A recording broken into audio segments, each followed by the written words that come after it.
Bonjour chers auditeurs et chères auditrices, nous nous retrouvons aujourd'hui mercredi 10 septembre pour Il était une fois, nous allons frères et sœurs, aujourd'hui méditer sur la première lettre, sur la lettre de Saint Paul apôtre aux Colossiens, le chapitre 3, les versets 1 à 11. Frères, vous êtes ressuscités avec le Christ, recherchez les réalités d'en haut. C'est là qu'est le Christ assis à la droite de Dieu. Pensez aux réalités d'en haut, non à celles de la terre. En effet, vous êtes passés par la mort, et votre vie reste cachée avec le Christ en Dieu. Quand paraîtra le Christ votre vie, alors vous aussi vous paraîtrez avec lui dans la gloire.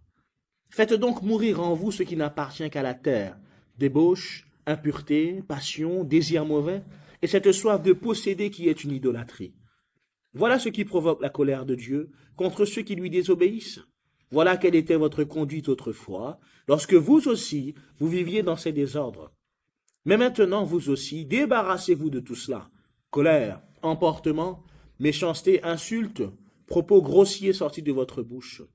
Plus de mensonges entre vous, vous vous êtes débarrassé de l'homme ancien qui était en vous et de ses façons d'agir, et vous vous êtes revêtu de l'homme nouveau, qui pour se conformer à l'image de son Créateur, se renouvelle sans cesse en vue de la pleine connaissance.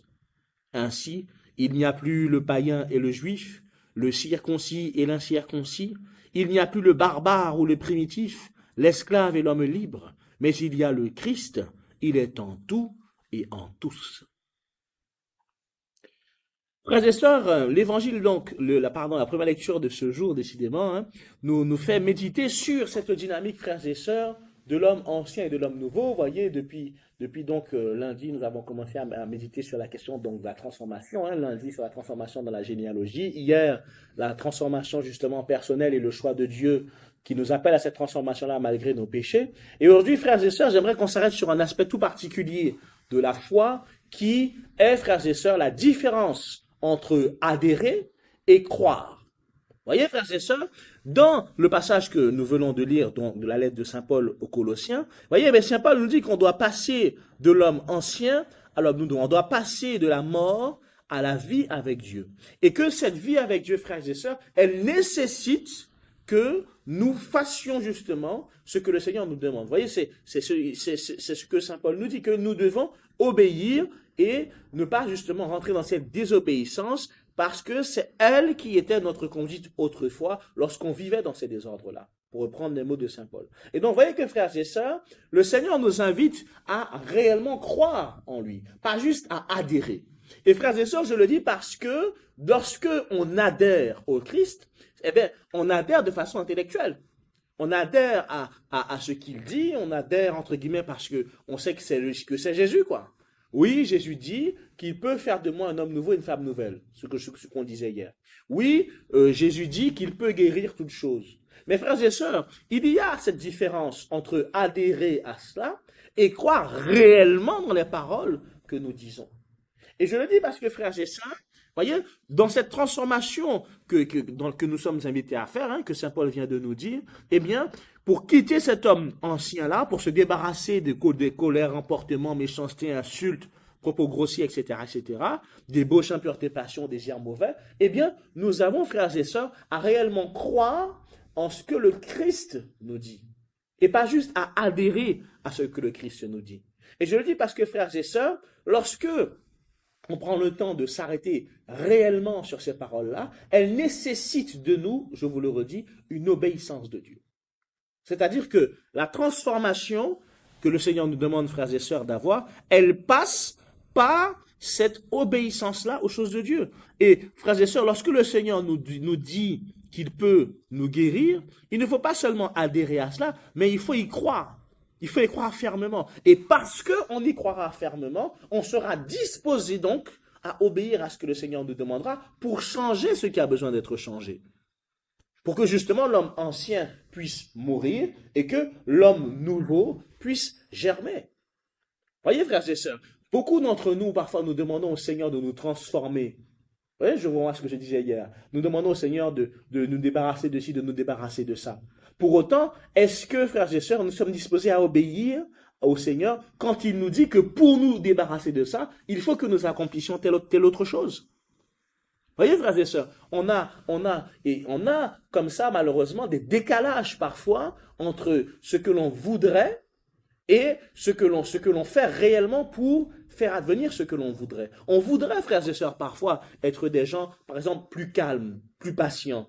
Et quand le Seigneur te dit, pour être plus calme et plus patient, il faut que tu apprennes à être organisé, si tu n'accueilles pas cette invitation-là du Seigneur, tu pourras faire tout ce que tu veux. Tu seras toujours impulsif et impatient.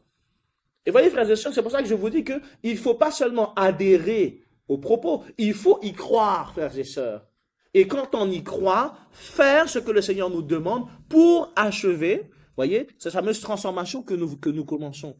Ce n'est pas une question, frères et sœurs, de force personnelle. C'est une question de collaboration avec Dieu. C'est-à-dire qu'il y a mes efforts, mais il y a aussi la grâce de Dieu dedans. C'est que par la prière, frères et sœurs, par l'oraison, par l'adoration, par l'Eucharistie, le Seigneur, avec la confession, le Seigneur, vous voyez, met le doigt sur les choses que nous avons besoin de changer et il nous dit comment le faire. Seulement, est-ce que nous écoutons réellement ce que le Seigneur nous demande de faire, frères et sœurs? Est-ce que nous croyons réellement dans les chemins que le Seigneur trace pour nous afin de nous aider à être transformés? Là est la question, frères et sœurs. Parce que vous pouvez prier pendant 10 ans, pendant 15 ans, pendant 20 ans pour changer. Vous pouvez prier pour ça, frères et sœurs. Mais si vous n'obéissez pas à ce que Dieu vous demande, vous ne changerez pas. Vous ne changerez pas. Et qu'est-ce qui se passe lorsque vous ne changez pas? Vous accusez la prière. Ah, la prière ne marche pas. Ah, Dieu n'a pas ci. Ah, Dieu n'a pas ça. Et puis j'ai prié, ça fait 10 ans que je prie. Ça fait 5 ans que je fais ça. Mais tu pries, mais tu fais tout sauf obéir à Dieu. Et tu nous dis ça, tu es étonné que tu ne changes pas. Tu fais toutes choses sauf obéir à Dieu. Dieu te dit que si tu veux la paix, tu dois faire ça. Donc tu pries. Et c'est bien de prier pour la paix, frères et sœurs. Mais la prière doit soutenir votre action.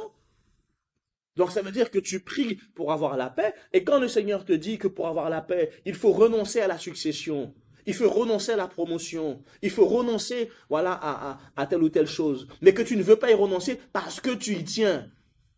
Et bien à ce moment-là, comme tu ne renonces pas à la succession et tu rentres dans une bataille judiciaire avec tes frères et tes sœurs, tu peux prier autant que tu veux pour la paix. Le Seigneur t'avait dit dès le départ que si tu voulais la paix, il fallait renoncer à la succession. Tu n'as pas renoncé et aujourd'hui tu es là, tu cries que tu n'es pas en paix. Voyez, frères et sœurs, il nous faut croire, pas juste adhérer à Jésus. Il nous faut croire, frères et sœurs, en Jésus, pas juste adhérer à ce qu'il nous dit. Parce que c'est ça, frères et sœurs, qui nous pousse réellement à cette transformation-là de l'homme ancien vers l'homme nouveau. Et ça, frères et sœurs, j'aimerais que les chrétiens le comprennent. Que j'aimerais, frères et sœurs, que l'Église entière le comprenne, que l'humanité entière le comprenne. Oui, frères et sœurs, nous croyons, en tout cas nous disons que nous croyons en Dieu. Mais ça doit aussi se vérifier dans la confiance que nous mettons dans ce que Dieu nous dit, frères et sœurs. Parce qu'encore une fois, le Seigneur ne veut pas notre malheur. Le Seigneur ne veut pas notre malheur, frères et sœurs. Et il nous faut être prêts à faire ces sacrifices-là et ces ascèses nécessaires en vue de pouvoir arriver à cette entre guillemets, cette perfection de l'âme vers laquelle nous voulons atteindre, pardon. Vous voyez, frères et sœurs, et je me souviens de jeunes qui me disaient ça, mon père, on n'arrive pas à prier, on n'arrive pas à réellement se concentrer. Et je leur disais, si vous n'arrivez pas à prier, si vous n'arrivez pas à vous concentrer et que vous vous apercevez que, eh bien, les réseaux sociaux vous empêchent d'achever ça, ce que le Seigneur vous invite à faire, eh bien, c'est de faire une pause avec les réseaux sociaux. Tu veux avoir plus de temps, tu veux être moins distrait, eh bien, arrête les réseaux sociaux. Quand on leur dit ça, c'est le drame. C'est le drame. Ah, mon père, je peux pas faire ça, etc., etc. Donc, ne viens pas me dire que tu es troublé, puisque tu te nourris encore et encore et encore de ça. Donc ne viens pas me dire, je prie pour pouvoir être plus disposé à entendre la parole de Dieu, puisque tu entretiens la distraction. Il faut avoir cette part d'ascèse et de sacrifice pour atteindre cette transformation que l'on veut, frères et sœurs. Quand on veut perdre du poids et qu'on s'engage dans un régime ou un rééquilibrage alimentaire, eh bien on renonce à nos habitudes alimentaires. Tu renonces aux chips que tu mangeais tous les vendredis soirs. Tu renonces au McDo que tu prenais tous les samedis midi. Parce que tu te dis, je suis dans une posture où je crois dans mon programme, je me donne les moyens d'achever mon programme. Et frères et sœurs, c'est pareil pour Dieu. Dieu te dit que si tu veux la paix, il faut que tu crois dans cette parole qu'il t'a dit et que tu obéisses en faisant telle chose. Est-ce que tu le fais? Est-ce que tu le fais? Et si tu ne le fais pas, arrête de te plaindre que tu ne changes pas. Arrête de te plaindre que Dieu ne change pas. Fais ce que Dieu te demande, et en faisant ce que Dieu te demande, tu verras que les choses iront mieux. Et la prière, frères et sœurs, je vous le redis, doit soutenir notre action. Ce n'est pas de la magie, frères et sœurs. Ce n'est pas de la magie. Autant Dieu nous a fait sans nous consulter, Dieu nous a créés sans nous consulter, autant il ne peut pas nous sauver sans notre participation. Tu dois participer à ton propre salut. Ce n'est pas juste prier et attendre que les choses se fassent. Donc oui, frères et sœurs, nous devons pas seulement adhérer à ce que nous dit la parole de Dieu, à ce que nous dit l'Église et à ce que nous dit Dieu, nous devons y croire pour mieux y obéir. Tout simplement, frères et sœurs. Alors prions et demandons au Seigneur de nous éclairer, frères et sœurs, nous tous et nous toutes, sur ces points-là de nos vies que nous avons besoin de changer.